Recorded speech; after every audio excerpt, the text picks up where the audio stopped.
ସାଙ୍ଗମାନେ ଆପଣମାନଙ୍କ ପ୍ରିୟ ଧାରାବାହିକ ରାଜଯୋଗ ସିରିଏଲରେ ଆପଣମାନେ ଦେଖିବାକୁ ପାଇବେ ଆର୍ୟନ ଯେତେବେଳେ ଦିଆଙ୍କୁ ନେଇ ଘରକୁ ଆସିଥିବେ ଏ ସମୟରେ ପରିବାର ଲୋକ ଆର୍ୟନ ଆଉ ଦିଆଙ୍କୁ ଏକାଠି ଦେଖି ପୁରା ରାଗିଯାଆନ୍ତି।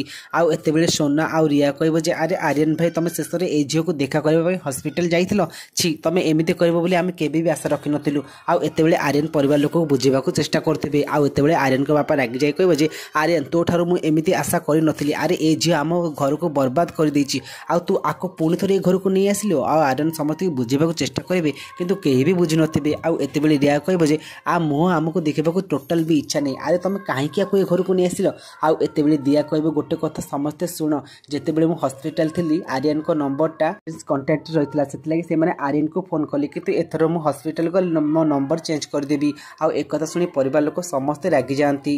ଆର୍ୟନକୁ ବହୁତ କଥା କହି ଯିଏ ଯାହା ରୁମ୍କୁ ଚାଲିଯାଆନ୍ତି। ଆଉ ଏପଟେ ମିତା କାନ୍ଦିବ ଆଉ କହିବ ଯେ ଆଜି ମୋ ପାଇଁ ମୋ ଝିଅର ଅବସ୍ଥା ଏଭଳି, ଏଥିପାଇଁ କେବଳ ମୁଁ ଦାୟୀ। ଆଉ ସାହୁ ବାବୁ ଯାଇ ମିତା ମାଆକୁ ବୁଝେଇବା ଆଉ କହିବେ ଯେ ମୁଁ ବିଶ୍ୱାସ କରୁଛି ଭଗବାନ କେବେ ବି ମୋ ଦିଆର ସଂସାରକୁ ଭାଙ୍ଗିବାକୁ ଦେବିନି, ଆଉ ଏଇଟା ମୁଁ ହେବାକୁ ଦେବିନି। ଏକଥା ଶୁଣି ମିତା ମା ଖୁସି ହେଇଯାନ୍ତି। ଫ୍ରେଣ୍ଡସ୍ ଆପଣମାନଙ୍କୁ କ'ଣ ଲାଗୁଛି, କ'ଣ ଆର୍ୟନ ଏଥର ଦିଆଙ୍କୁ ଭଲ ପାଇବେ? ଯଦି ହଁ ତାହେଲେ ଆମକୁ ୟେସ୍ ବୋଲି କମେଣ୍ଟ କରନ୍ତୁ।